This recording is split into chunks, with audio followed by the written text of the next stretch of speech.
Bonjour, bienvenue dans cette deuxième partie sur le dosage par étalonnage. Nous allons voir dans un premier temps le dosage spectrophotométrique. Alors, lorsque un soluté est une espèce colorée, eh bien, on peut déterminer son absorbance et on sait que l'absorbance grand A est une grandeur dépendant de la concentration grand C. Donc, on peut effectuer alors un dosage par étalonnage si on a une espèce absorbant dans l'UV visible. Alors pour cela, on va préparer les solutions étalons petit i de cette espèce colorée qui nous intéresse, de concentrations différentes CI. Je parle d'espèce colorée si elle absorbe dans le visible, mais on peut également réaliser un dosage par étalonnage si on sait que l'espèce absorbe dans l'UV. Alors le spectrophotomètre, on va le régler à la longueur d'onde du maximum d'absorption lambda max, et pour chacune des solutions étalons, I, on va mesurer l'absorbance AI. On va alors tracer la courbe d'étalonnage A égale F de C. Et si on a, dans le cas des faibles concentrations, on peut modéliser ce tracé par une droite, passant par l'origine. Je rappelle, d'après la loi de Beer-Lambert, on sait que l'absorbance est égale à epsilon lambda fois petit l fois grand C. Et donc, le coefficient directeur de la droite obtenue sera égal à epsilon lambda fois petit l, d'après la loi de Beer-Lambert et par équivalence avec l'équation d'une droite. Ensuite, la solution inconnue dont on ne connaît pas la concentration et qu'on souhaite doser, eh bien, on peut déterminer sa concentration par lecture graphique. On va d'abord déterminer son absorbance. Ensuite, cette absorbance, on va la reporter, on va projeter donc sur la droite d'étalonnage et on va lire en abscisse la concentration de la solution inconnue. Alors, dans le cas où on n'a pas une espèce colorée, mais avec un peu de chance, on a une espèce ionique, on peut effectuer également un dosage par étalonnage de la même manière, avec la même méthode, pour une espèce ou des espèces ioniques en solution, puisque la conductivité sigma de la solution dépend de la concentration grand C en ion de la solution. Donc la méthode est identique, on va préparer des solutions étalons dont on va mesurer la conductivité pour obtenir ensuite une courbe d'étalonnage. Cette courbe d'étalonnage, ce sera une droite si on est encore une fois dans des solutions, dans le cas de solutions pas trop concentrées, d'après la loi de Colroche. Sur cette droite d'étalonnage, eh bien, on va mesurer la conductivité de la solution inconnue, on va projeter sur la droite et ensuite projeter en abscisse pour voir sa concentration.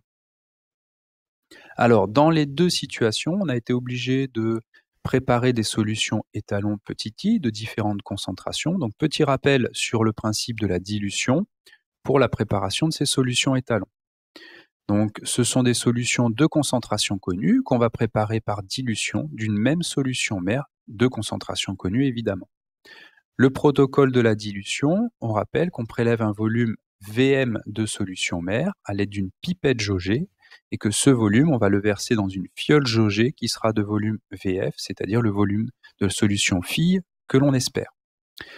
Ensuite, on va ajouter de l'eau distillée dans la fiole jaugée jusqu'au trait de jauge et on va agiter pour homogénéiser, c'est-à-dire que la concentration soit la même dans toute la solution.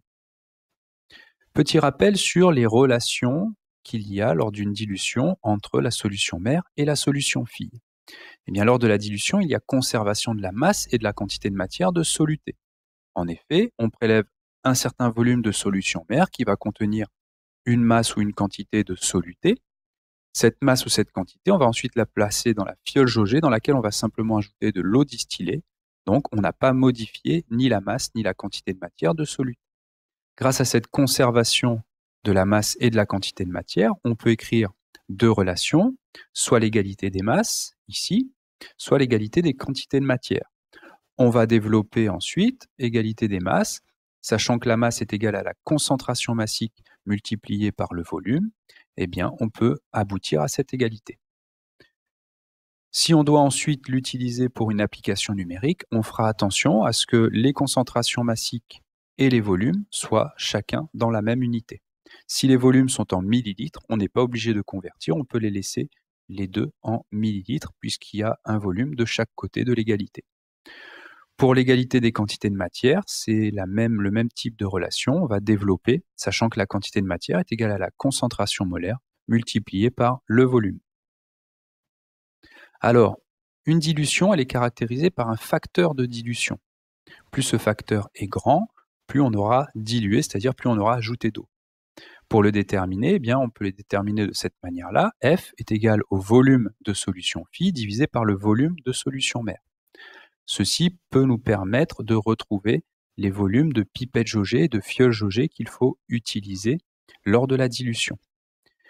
Mais d'après les relations qu'on a écrites précédemment, si j'écris VF sur VM, eh bien ça sera égal à concentration massique de la solution mère divisé par la concentration massique de la solution fille. Et avec cette relation ici, ça sera égal à la concentration de la solution mère divisé par la concentration de la solution fille. Donc, on aboutit à cette relation. Dans tous les cas, retenez que le facteur de dilution est supérieur à 1. Ça peut vous permettre de retrouver ces relations et de voir si vous avez fait une erreur. Si vous obtenez un facteur de dilution inférieur à 1, c'est impossible.